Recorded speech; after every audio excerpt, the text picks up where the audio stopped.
Welcome to the Vet Med Wellness and Leadership Podcast, where we discuss central challenges vet med leaders face, such as burnout, stress, and difficult interactions with clients and staff, just to name a few.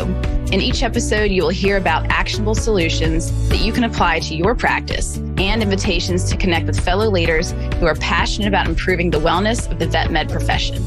By subscribing, liking, commenting, or sharing this podcast, you are helping more veterinary professionals find the resources shared in these episodes. Thank you in advance for listening and supporting this show. I hope you enjoy it.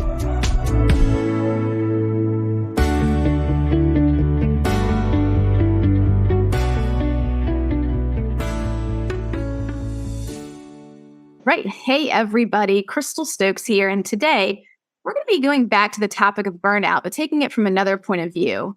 In previous episodes, you've heard from other veterinarians who have started their own practices.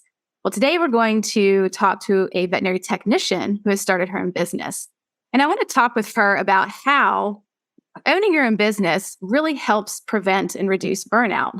I'm going to link up to a study that was done on veterinary technicians that talks about factors such as lack of autonomy and lack of control over scheduling, not having their contributions to the profession or the team noted, and also lack of developmental opportunities within our profession being some of the causes of burnout.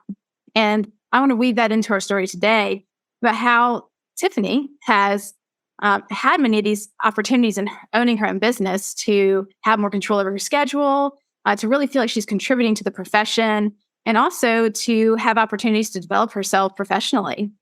So a little bit of background on Tiffany. Tiffany Riley. So she is a licensed veterinary technician, and she is in the Flathead Valley area of Montana. So after about 9 years of clinical medicine as a technician with broad experiences, she decided to branch out, and she now owns and operates her own independent business. Tiffany now provides house call technician appointments for her patients, and she's constantly in pursuit of expanding her clientele and available services. Her goal is to work together with other veterinary professionals to provide the absolute best care for each pet and for all of this to be done in the comfort and safety of their own home, which doesn't that sound so good right now, given we're recording this podcast during the big winter storm. And Tiffany, thank you for being here with us today. We were just talking about the wild weather. Would you mind telling our guests what it's been like recently? Yeah, well, thanks for having me.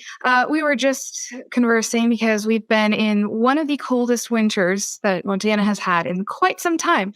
Definitely a new record for me when we've been in negative 37 here for a while. The overnight low was negative 37. Our high during the day did not get above negative 8. So it's been a lot to work with. That is freezing. I cannot imagine. So cold. Well, thank you for being here with us today. You look comfortable and safe right now where you are.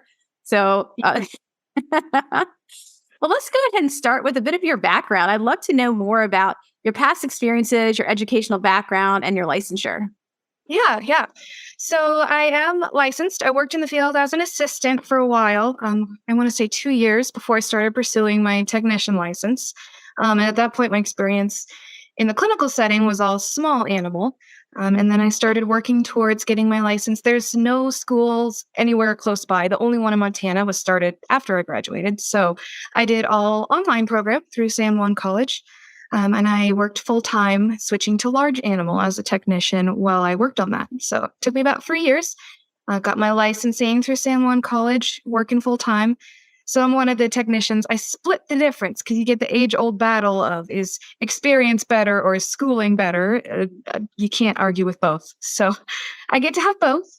And getting my license was kind of paving the way a little bit in Montana. They just started requiring that this past year. So I was kind of ahead of the curve there. Definitely have been able to use that to my advantage recently as they're moving that legislature forward. Wow, that's really good. Glad you had that timed out perfectly and they didn't know it was coming. Yes. It's worked out for you. Yeah, definitely. Well, you can look around at the other states. Montana was one of the lone holdouts. So, it's coming and kind of planning ahead. And I learned a ton from it. And that schooling is valuable, whether or not the state requires it. So definitely no regrets getting that done.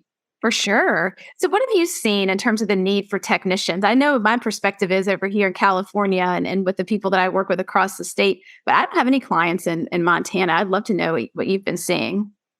Yeah. So obviously the nationwide shortage of staffing, that's a common denominator anywhere you go, including in Montana. But I think what's coming from that is kind of the second wave behind it. We know we're short on veterinarians, and our clinic is short on veterinarians. Every clinic out here is trying to hire. So that's nothing new. But what that creates is we start using our technicians a little bit better. And those who have the experience and those who have the schooling are asked to do more, and they're expected a little more of them. And so we start using our technicians better. All of a sudden, you're needing more of them. So yeah, there's a huge demand for the technicians right now, and we can't keep up with what we have because we have fewer doctors. So we ask more of our techs, and as we should. We've got very capable technicians, and there's a lot we can do that are not the doctor things we call them. So we start using our technicians, and yeah, we're always shorthanded on technicians. And I think there's not enough, and that's going to be true as the vet shortage continues. The technician shortage is going to follow that. Yes. Okay, good point. So tell me about how this tech shortage, was this part of the genesis of starting your company, Tiffany's Animal Care? Yeah, definitely. Because I work right now in emergency, and then I do some relief work for some of the day practices. But being in emergency, we shouldn't be having to see emergency ear cleanings and emergency nail trims. Like, those are things that the day vets just don't have time for, and they can't keep up with. And those are the things that shouldn't need to be seen on an emergency basis. So even just what I was seeing in the clinical setting was like, okay, yeah, there are not enough people. These are technician appointments. And if the day practice down the street can't manage to get them in the next 6 weeks, we have a problem. So with the influx, I don't know if anybody has watched the show Yellowstone, but our population has about doubled because of that show. And we can't keep up with the clients coming in and the people moving into Montana. So our technicians and our doctors are so shorthanded. And we're just seeing people coming in. I can't find anyone to help me with this. I can't find anyone to do this. And then you throw in, 2.5 feet of snow on top of that, and people who can't get out to their vet. And yeah, there's a huge need for people to help at home, for the mobile veterinarians, the mobile technicians, and people to come and be able to make themselves available for these things that shouldn't need to wait 2 months to be seen. Okay. So a question that comes to mind now, and I don't know if this may not be an either or, maybe it's both and answer. When it came to you taking that leap to start your own business, it sounds like clearly you're seeing a need in the market. You're like, all these people, they need somebody to come out to them. They need remote support. They need a lot of technical support. These people should not be coming into the ER. This would be easy to do. I could just get out there and get it done. That part of it. Was there also a part of you, let me reframe this. It sounds like you're moving towards an opportunity. You saw an opportunity, you want to go get it. So also move away from painful things. Like we mentioned at the very beginning of this podcast, things like maybe I'm feeling stressed because I don't control my schedule, or I'm not really getting the recognition I hope for. It's not as satisfying as I wanted it to be, or I want to just develop myself and grow. Were those factors motivating you at all as well? Or is that more subtle? Yeah, absolutely. So seeing the opportunity and moving towards that with the clientele that were coming in and needing things definitely came as an after effect of looking for something different.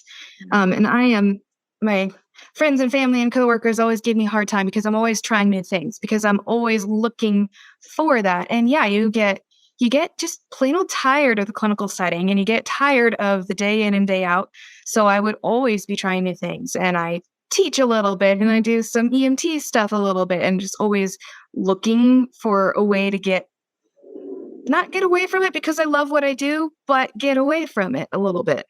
So yeah, finding this opportunity definitely came from looking for it. If I hadn't been actively pursuing for how can I have more control with what I'm doing, and how can I kind of get away from this day in and day out grind of the clinical setting?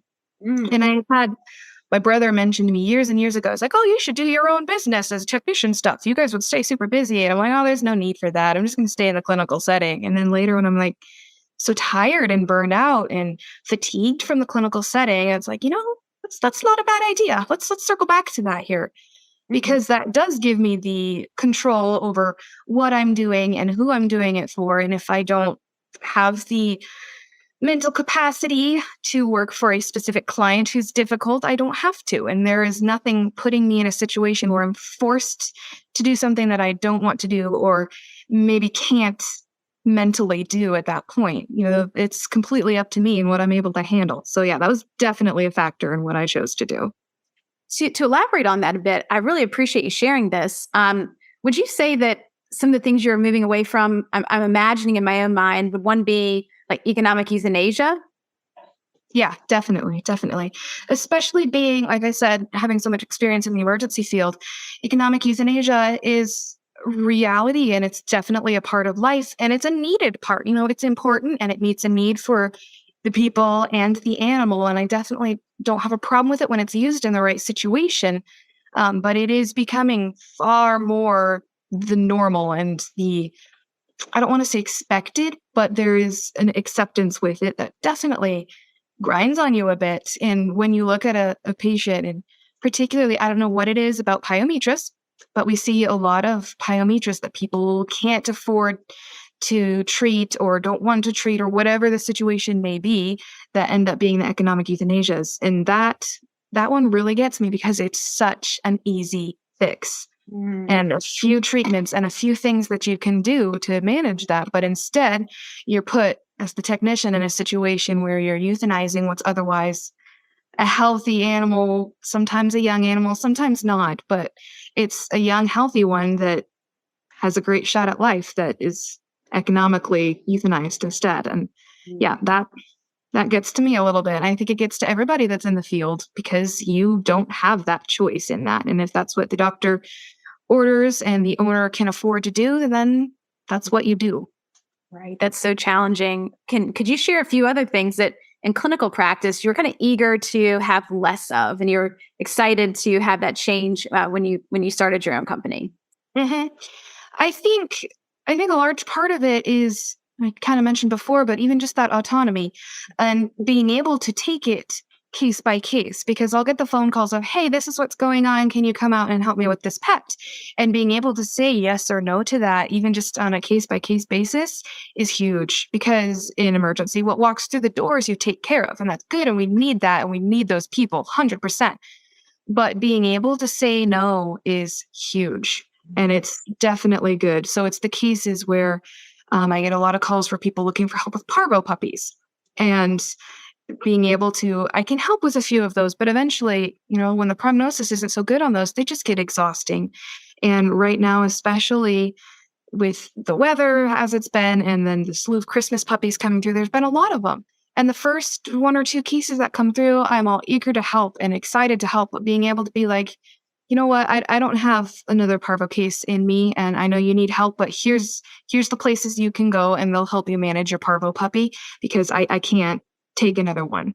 So being able to back away from those, the euthanasias, especially over the holiday season, I'm certified to do at-home euthanasias also through the state of Montana. So being able to, I did some, and then people kept calling, and then a few right on the holiday, I was like, I can't do more right now. I enjoy that I'm able to connect with the client and help the patient with that, but right now I'm mentally maxed out and I need to take a step back.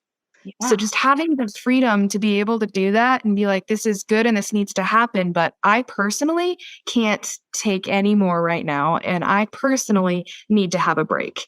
And the freedom to do that and knowing when that scenario is I think the biggest thing. There's no one particular thing that just like, this is it, I'm never doing this again, but it's the buildup. I'd say that's true in the clinical setting too, is just not being able to distribute tasks, distribute appointments, or whatever the case may be for that particular clinical setting, but it's the distribution. And it's not so much how we work as much as the why we work. And if we're doing it because we have to, that's when you burn out. That's when you get tired. That's when you get that compassion fatigue, because sometimes you just don't have it in you anymore. So well said. I think too, you remind me of a previous conversation I had with a gentleman who was talking about the role of assessing a person's strengths and what they love to do and helping them find their niche in that way. Because some of us are very introverted and may not want to work with other humans. And some of us love being with humans and can't wait to connect with clients and staff. Or might really like the tiny details of research and getting super nerdy, and that's so fun. And other people would say, oh, that bores me so much. I'd much rather just be big picture. And so it sounds like you really found your way into doing the kind of work that just lights you up and you find really rewarding. Totally. you to explain more of what Tiffany's animal care does. And if you want to, I'm trying to think about how to back into this from. I love the origin of things, like how you first got it started and how it's, maybe setbacks that occurred along the way and how it's grown over time. So paint the picture Mhm. of what you do in Tiffany's animal care. Yeah, yeah. So what I do is broad spectrum providing technician appointments. What that means, I do kind of take on a case by case basis. So the easy ones are the nail trims, the ear cleanings, the anal glands. Those are straightforward, easy, doesn't require anything. A groomer can do a lot of those. So those are the basic bare bones ones. And then I also do blood draws. So I don't have the equipment or capability, obviously, to diagnose or interpret those results. But what I do a lot of is for the livestock pregnancy testing. Just a couple days ago, I went and drew blood on a herd of cattle that we sent out in bulk, and we get 55 pregnancy tests done, and it takes an hour to do all of them. So a lot of blood draws, a lot of times for clients that are working with a specific clinic that need to have frequent rechecks, whether that's to check medication doses. I can go to their house, get the blood, drop it off at the clinic, and then the doctor interprets from there. Also doing, like I mentioned, the at-home euthanasias. I'm decently picky about the euthanasias that I will and won't do, and operating through my business, I won't do economic euthanasias. It's just what I've chosen to do, and I won't do them. And I make sure that when I do, they are the ones that definitely are ready, both the patient and the client, and are in communication with their regular vet. And then usually I have a phone call with their regular vet also, just to have a better grasp of the situation. And that's not, strictly necessary, but it's what works for me and my mental capacity and mental health. That's what I choose to do with that. And then also just taking it on a case by case, like managing parvo cases. Usually they'll go into their regular vet, get a diagnosis, but often can't afford to hospitalize. The hospital might not have the facilities to do an isolation, so they'll get sent back home for whatever reason for home care. So I can do daily checks on parvo cases and help with sub-Q fluids, administering medications, those kind of situations. So glucose curves, diabetic management, puppy packages, doing like consultations. If you're getting a puppy, I can administer any other medications. So very broad spectrum of what I'm able to do with that. As far as getting it started up, obviously kind of mentioned the need that we saw be an emergency and people coming in for things that aren't emergencies. And like, okay, obviously somebody needs to be handling some of these things. And then looking for the way to be my own boss. I mean, everybody wants to be their own boss. So having the freedom to be able to set my own schedule, pursue the things that interest me, not be stuck in the clinic grind. I love certain aspects of the clinic like everybody does, and I love what I do. But over the last year or two especially has been a lot of people say, you're in the veterinary field for 10 years before you start hitting it. And I've been hitting it the last couple of years. Like, I don't know if I can do this. I don't know that I can do this day in and day out forever, and just looking for a way to find that passion back again. So starting it up kind of came by accident, because anybody who works in the medical field is constantly, can you come trim my dog's nails? Can you come look at his ears? Can you come look at her itchy spot? She's licking her feet. All of these things. So starting it up was actually fairly easy as far as that goes. I'm like, yeah, I do all these things for free. So I just tell my friends and family, hey, I'm actually going to try and make a go of this. So yeah, I'll come look at her and I'll come give you advice, but it's actually going to cost you something now. It's not free vet advice anymore.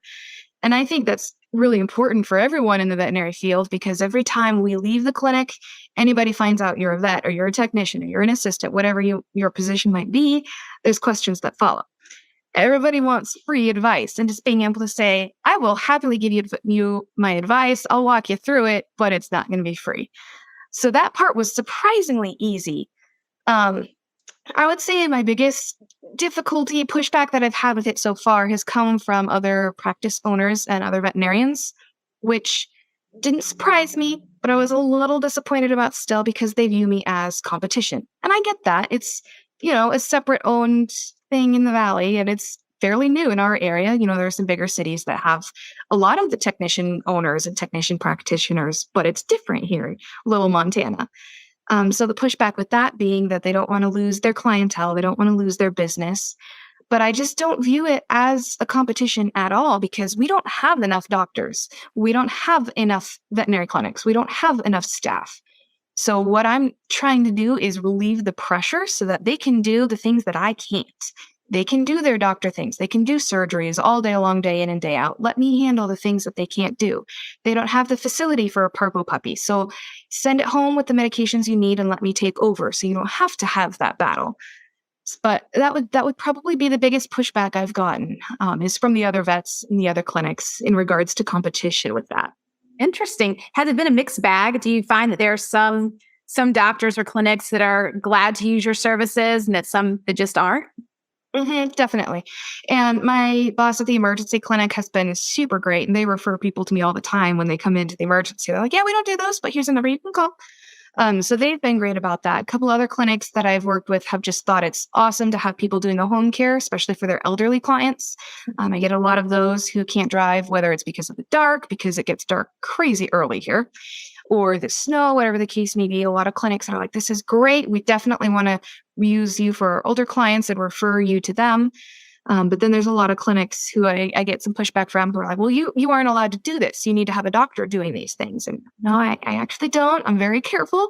Here's the Montana Medical Board. Here's what I can and can't do. And I'm not stepping over any boundaries. But if you'd like to work with me, I'm certainly happy to do that. And most of them, I would say the majority of clinics I either don't hear from at all, which is fine, or I get pushback in regards to that's not what you should be doing. But like I said, very careful. I don't step on doctor things, and they don't have any right to their clients. That's the client's choice of if they want to drive in the snow or not.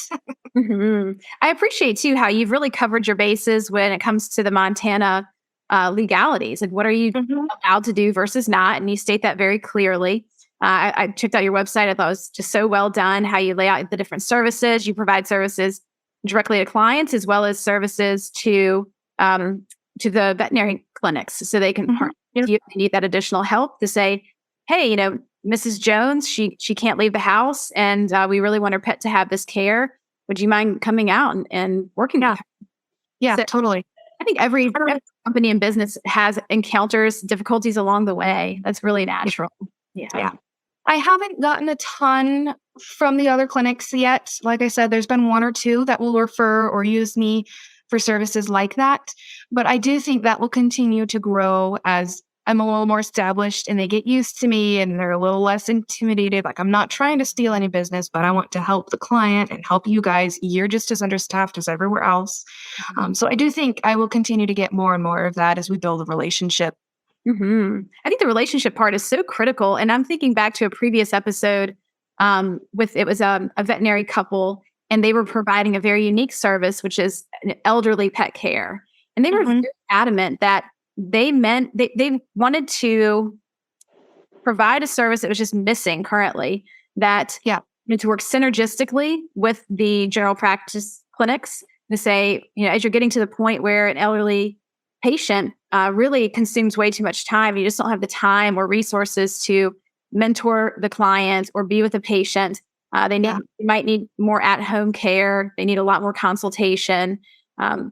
It's a slower process. It's more in depth. So they were very eager to partner in that way, and also to have that full circle where they would send people back to the GP and say, I communicate with the GP. I know what's going on. I send them back for the necessary things. And we just have our small little niche. And it sounds like that's what you're aiming to do. It just takes time to build the trust and build the relationships. Yeah. And I will say one of the doctors that I got some pretty good pushback from, one of her clients needed an at-home euthanasia from his little healer that he had had for 18 years, just a little old man, and he couldn't get into town to his GP to have that done. And he called me. And my communication with that vet initially was pretty guarded on her end, and she wasn't too sure about me and what I was doing. But the more we communicated and we worked together for this client and accomplishing a peaceful end that the dog really did need and was appropriate, and even the GP was like, yeah, it's definitely time. And through that conversation, we have a great working relationship at this point. And what started off pretty guarded through conversation and communication, and now I feel like I will be working with her probably fairly frequently. So even just the little things like that, like, it's new and it's different. But once you interact, you work together, be like, yeah, this really does work. And I think that there's a lot of technicians that could do what I do and be like, hey, I know it's intimidating, I know it's scary, but this really works to help and benefit everyone involved here, not just me, not just the client, but also you as the GP. This will help you. Right. Okay. So I'm imagining myself as a technician and thinking, oh boy, I sure would like to try something like this, whether it's maybe I start my own pet sitting business because I get requests for pet sitting all the time. Whatever it might be, right? That's that. Um, I think that my trepidation would be I just don't even know where to get started. Like, do I need to have a business plan? Do I need to get incorporated? Like, should I have a separate bank account? Like, I don't even know what to do. Do I need to know anything to get started? Do you have any recommendations for that fear? Yeah. My biggest recommendation is you start and you figure it out as you go along.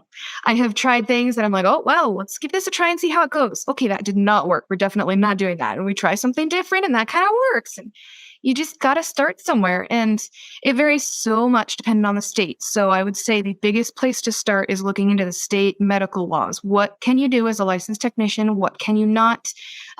Those laws are there for a reason, and I definitely support them, even if they're sometimes really annoying and I don't necessarily agree with them, but they accomplish a purpose. And I have a lot of respect for that. So the biggest place to start, I think, is know your state laws, know what you can and can't do as a licensed technician, know what you can and can't advertise.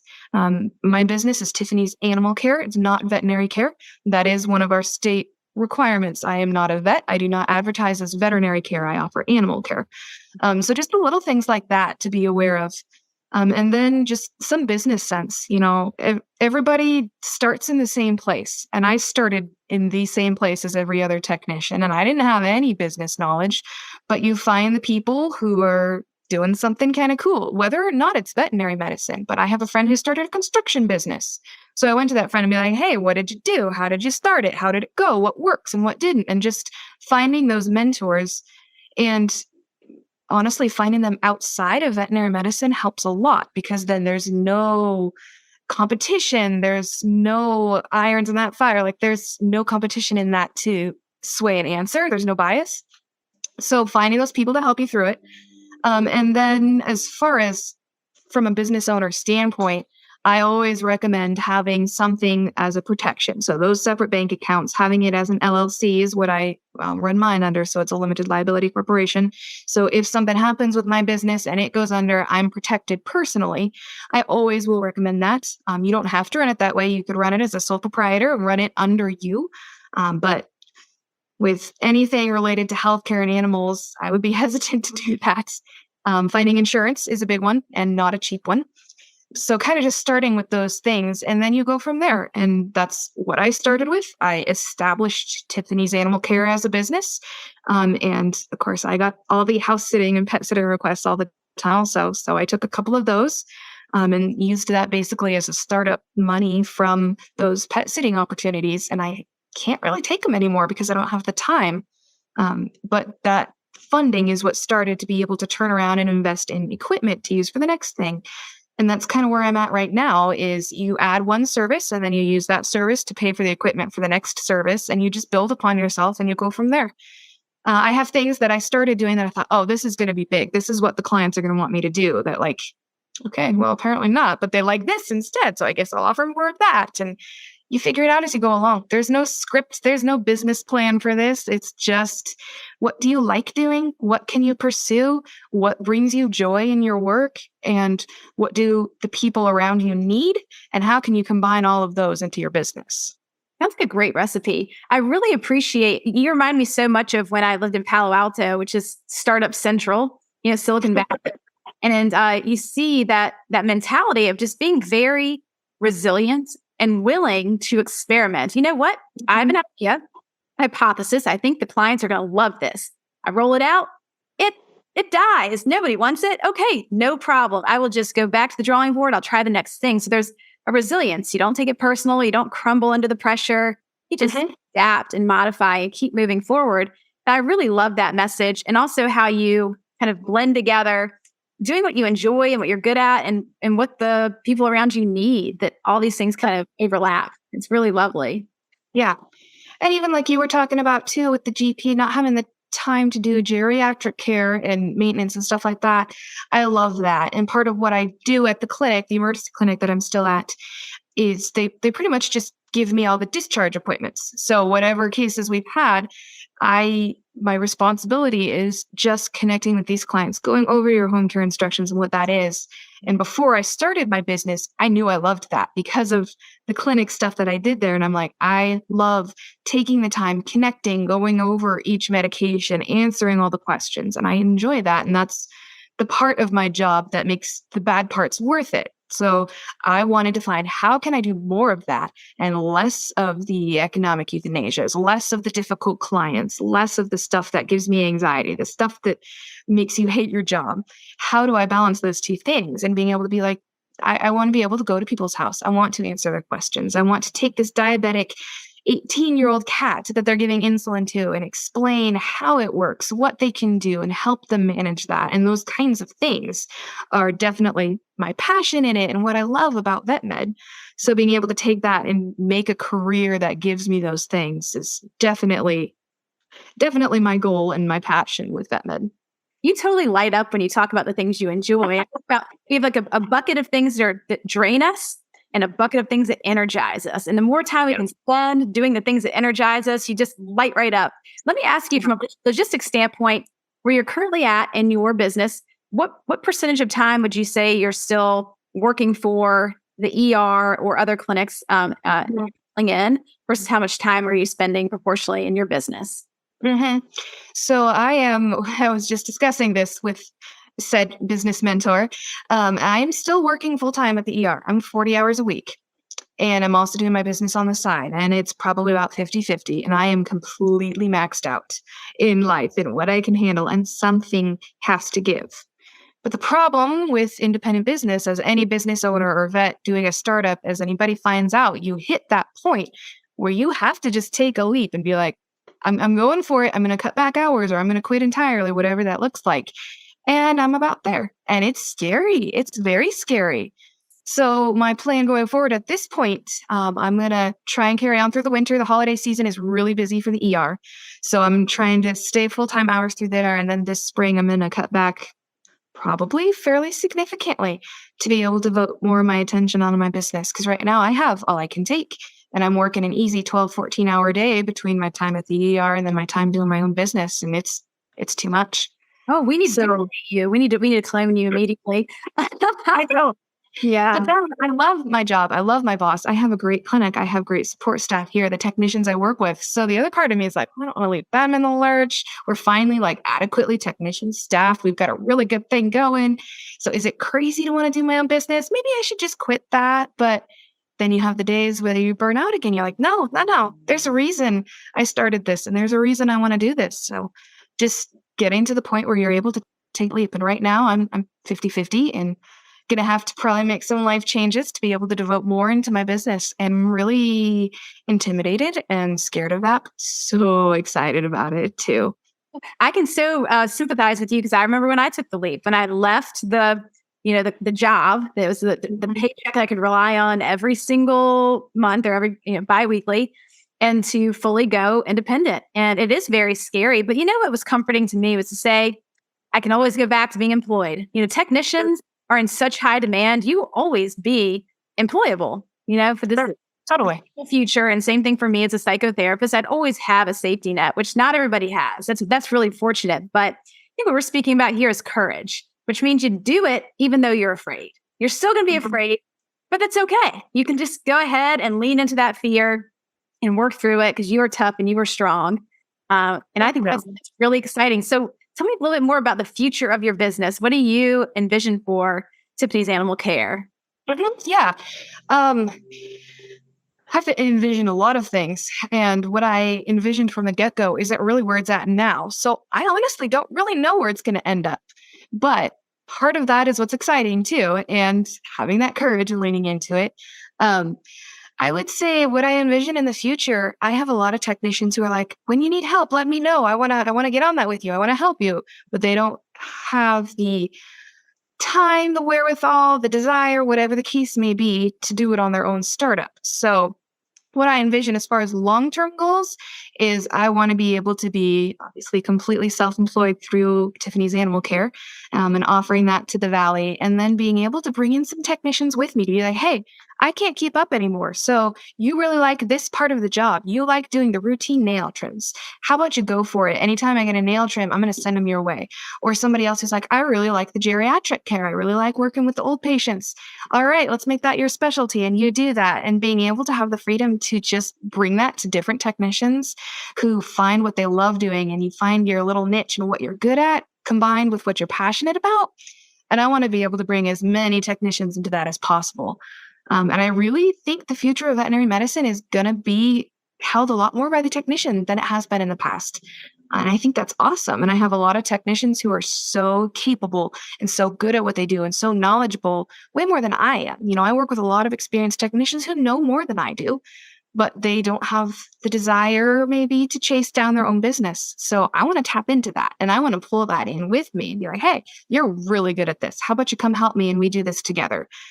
So that's definitely like a long-term goal, being able to pull some technicians in with me in that. And then just expanding continually in what I do.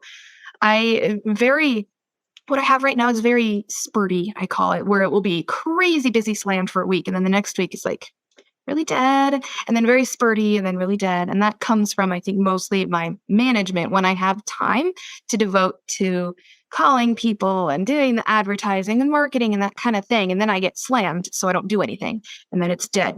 So more shorter term goal is I need to balance a little bit better in how I manage that. And that's kind of what I'm working at now, which is why I'm looking at cutting back some hours and being able to chase that down so I could balance that a little bit better. So that's more the shorter term, being able to spread out and not pack it all in on the weekends or whatever the case may be. Fabulous. Okay. I think one more question. Well, it's not the last one, but I guess last one when it comes to the factor of burnout. I'm wondering, just a very honest answer. If you look back on where you were before you started this business from a burnout standpoint, maybe if you're giving yourself a score, like from 1 to 10, where 10 is I'm extremely burned out, I'm barely making it, and 1 is I feel amazing. Where were you then, pre owning this business, to where would you say you are now on average? How has your burnout score changed over time? I would say before I started this, it's probably an 8. It's like I said, I was looking at some other options, and I got my EMT license, and I got certified as a firefighter. I'm like, you know what? Maybe I ditch vet med entirely and I go the human route. And I was looking at other options. And then I got this started up and remembered why I love what I do, and remembered the things that solve the burnout, the things that bring me joy in veterinary medicine. All of a sudden, like, I'm doing this for life. I am totally all gung-ho about this. Still want to move away from the clinical. But as far as vet med as a whole and what I'm doing with it, I would say I'm probably, I don't know, I'm way down, probably 2. Oh, I love this part so much, because the most interesting part to me is that you may be working more hours than you ever were before. Like you said, essentially, sometimes you might be working almost 80 hours a week, or 40 hours in the ER, and about the same amount, just trying to grind on your business. And yes, there are waves where it might be less some weeks than others. But the reality is, I think the misconception is that we think burnout is due to overworking. It's not. Yeah, absolutely. Are very hardworking people, so hardworking, so committed. And that's not the only factor that can contribute. It can contribute, sure. But what we're noticing is that it's very complicated. And there's a lot that goes into fulfillment and role fit, and being like, getting that great feedback, having autonomy. These things really count for a lot and really help re-energize you, even though you're putting a lot of energy and a lot of time out.